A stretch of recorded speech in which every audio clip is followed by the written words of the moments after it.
Assalamualaikum warahmatullahi wabarakatuh. Kami dari kelompok 2 mau memaparkan analisis laporan keuangan dari perusahaan PT Kalbe Farma.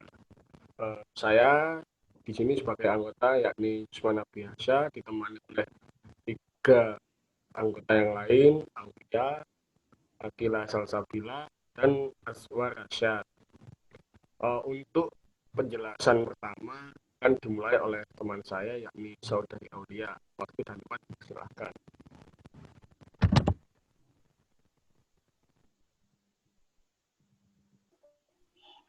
Nah, di sini disajikan laporan laba rugi dari PT Kalbe Farma.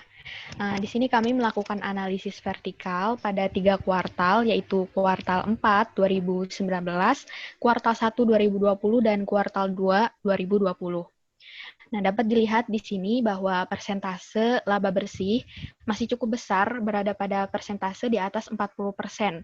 Nah, ini menunjukkan bahwa pada saat pandemi seperti sekarang ini, PT Kalbe Farma masih dapat menghasilkan penjualan bersih yang cukup signifikan.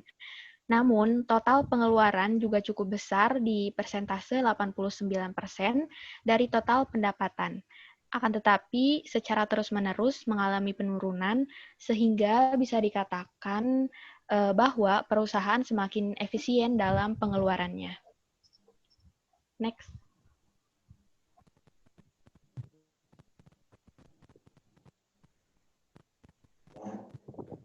Oke, selanjutnya analisis vertikal neraca keuangan dari PT Kalbe Farma.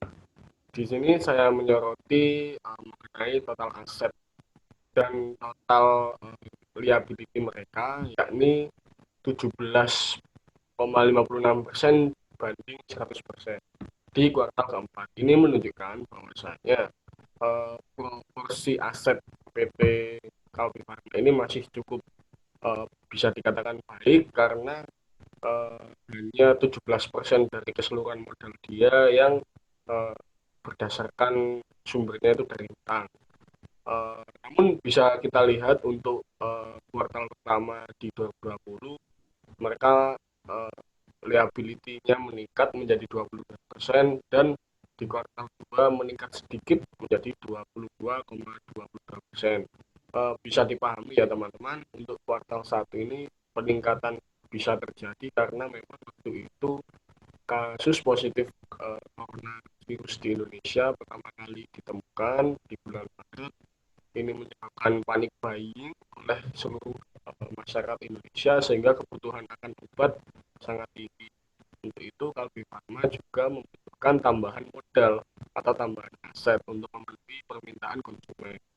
Hal ini bisa menjadi wajar apabila mereka menambah proporsi modalnya dari sumber liabilitas untuk memenuhi permintaan tersebut.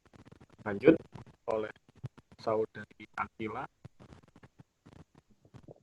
Oke, lanjut di sini ada analisis horizontal pada laporan laba rugi. Nah, pada laporan laba rugi ini lebih bersih dari kuartal keempat. Pada kuartal pertama naik sebesar 5%, namun diikuti dengan penurunan menjadi 3% pada kuartal kedua. Hal ini juga dapat dipahami mengingat total revenue dan cost revenue mengalami sedikit perubahan pada setiap kuartalnya.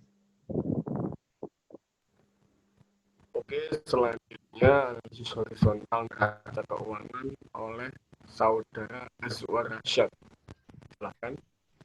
Oke, dalam analisis horizontal laporan neraca keuangan ini, mungkin hal yang paling menarik di sini adalah capitalist obligation. Bagaimana increase-nya itu bisa melebihi bahkan bisa sampai 59.000%. Kenapa bisa seperti itu? Mungkin karena tadi sudah dijelaskan Saudara Zusman, butuhnya tambahan modal untuk PT Kalbe Farma ini, mungkin karena banyaknya permintaan obat karena pandemi ini juga. Akhirnya kita juga bisa lihat di total debt, bagian total debt paling bawah itu persentasenya tuh naik 50% lalu sampai ke 100%. Itu saja. Oke, bisa dilanjut ke kesimpulan dari keempat analisis yang telah kami lakukan terhadap PT Kalbe Farma. bisa kita ambil kesimpulan bahwasanya sebagai perusahaan farmasi terkemuka di Indonesia, Kalbe Farma juga mengalami kenaikan yang cukup signifikan pada kuartal pertama, mengingat kebutuhan pada saat itu sangat dicari disebabkan oleh munculnya kasus positif COVID-19 di Indonesia yang menyebabkan masyarakat melakukan pembelian besar-besaran atas obat-obatan. Namun pada kuartal kedua terlihat sedikit penurunan karena masyarakat mulai teredukasi untuk menghadapi pandemi sehingga lebih selektif dalam memilih obat maupun penggunaan kesehatan. Demikian keseluruhan analisis yang bisa kami sampaikan mengenai PT Kalbe Farma. Kurang dan lebihnya mohon maaf. Saya akhiri sebagai perwakilan kelompok 2. Assalamualaikum warahmatullahi wabarakatuh. Terima kasih.